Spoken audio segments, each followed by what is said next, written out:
आपको बता दें, इस वक्त की बड़ी खबर महाराष्ट्र से आ रही है। महाराष्ट्र के नांदेड़ में साधु और सेवादार की हत्या की गई है। जी हां, नांदेड़ के पशुपति नाथ नाम के साधु की गला दबाकर हत्या की गई है। नांदेड़ के नुसार गांव के मठ में यह हत्या हुई है। इस मठ के बाथरूम में सेवादार का शव मिला है। जो जानकारी मिल रही है उसके मुताबिक लूट के इरादे से हत्या का शक जताया जा रहा है। हालांकि अभी पुलिस जांच करेगी और जांच के बाद ही सब कुछ खुलासा सामने आएगा। लेकिन इससे पहले महाराष्ट्र के ही पालघर में भी 2 साधुओं की भीड़ ने हत्या की थी और अब पालघर के बाद महाराष्ट्र के नांदेड़ से ये खबर आ रही है, जहां पर एक साधु और उनके सेवादार की हत्या की गई है। नांदेड़ का एक गांव है जहां पर मठ में यह हत्या हुई है। मठ के बाथरूम में सेवादार का शव मिला है। शुरुआती जानकारी के मुताबिक लूट के इरादे से यह हत्या की गई है, लेकिन अभी जांच होना बाकी है। 2 तस्वीरें हम आपको दिखा रहे हैं। इस मठ में ही डबल मर्डर हुआ है, साधु की हत्या हुई है। इससे पहले महाराष्ट्र के पालघर में भीड़ ने 2 साधु और उनके ड्राइवर की हत्या की थी। मॉब लिंचिंग हुई थी और अब एक बार फिर कुछ जानकारी सामने आ रही है साधु के ऊपर हमले की और साधु की हत्या की महाराष्ट्र के ही नांदेड़ से।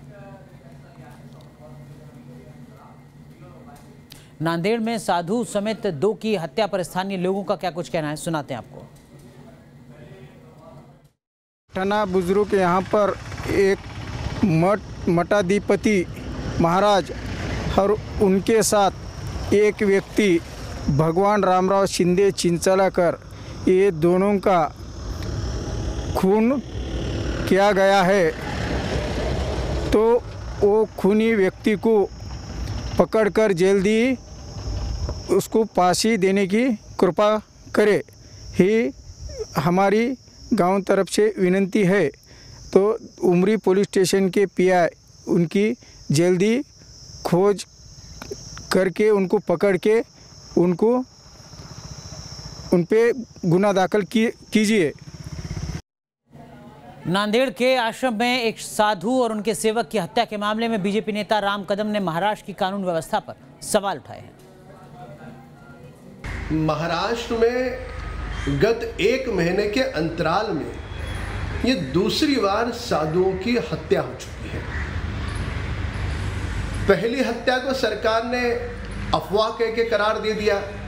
समूचे देश की और संतों की मांग थी सीबीआई को सरकार जांच सौंपे, पर महाराष्ट्र सरकार ने अब तक नहीं किया। अब 1 महीने में दूसरे साधु की हत्या होती है। ये हो क्या रहा है महाराष्ट्र में? न महाराष्ट्र में संत साधु सुरक्षित है, न पुलिस सुरक्षित है, क्योंकि गत 60 दिनों के अंतराल में महाराष्ट्र में 240 से अधिक पुलिस पर भी हमले हो चुके हैं। तो ये महाराष्ट्र की सरकार पूरी तरह से सब विषयों में फेल हो चुकी है। चलिए सीधा रुख करते हैं, हमारे सहयोगी विकास श्रीवास्तव हमारे साथ फोन के जरिए जुड़ चुके हैं। विकास, जो शुरुआती जानकारी बताई जा रही है उसके मुताबिक चोरी के शक की यहां पर बात कही जा रही है। क्या पुलिस ने जांच कर ली है या जांच से पहले पुलिस नतीजे पर पहुंच गई है?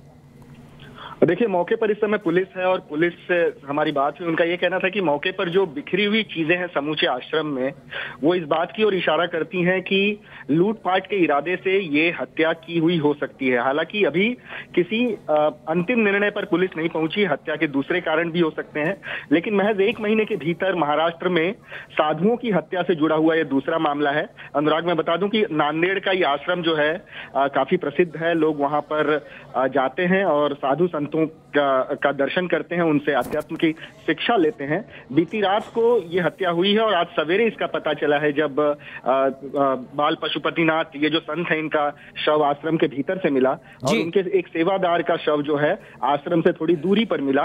और लोगों ने ये पाया कि आश्रम में चीजें जो थी वो काफी बिखरी पड़ी हुई थी।